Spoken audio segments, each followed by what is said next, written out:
রেহান আপা একটু কথা বলতো sir, over to her sir. কে? রেহান আপা। রেহান আপা। জি স্যার। আসসালামু আলাইকুম ভাইয়া। হ্যাঁ ভাই সালাম। জি, আপনি কই আমি আমার বাসায় থাকেন না? থাকবো না। হ্যাঁ ঠিক আছে। হ্যাঁ, কি আমরা অবস্থা? আমরা অন্য জায়গায় আছি।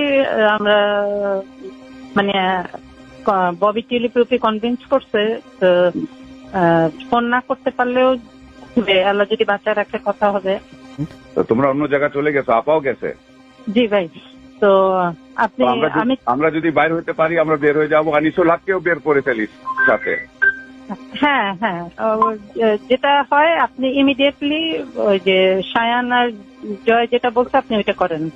ঠিক আছে, এক সেকেন্ডও দেরি করেন না, কারণ শম্পার বাসায় গেছে, ফটো তুলছে এবং চারিদিকে মানে সাদা ঝোপা পড়া দাঁড়িয়ালা, এই আর কি। তো ইউ শুড লিভ, মানে যত তাড়াতাড়ি সম্ভব। আর আমি কনভিন্স করতেছি যে মানে যা যা আসে ওইটা করবো আর কি, এইখানে একদম থাকা সেফ না। তারপর ঠিক আছে, তাহলে ও কি বলবে? মার্শাল ল ডিক্লেয়ার করতেছে না সে? ওইগুলো এখন কাম দিয়েন না, ইউ শুড লিভ ইমিডিয়েটলি। ওকে, জি ভাইয়া, ফি আমানিল্লাহ, দোয়া করেন। প্রিয় মানুষ।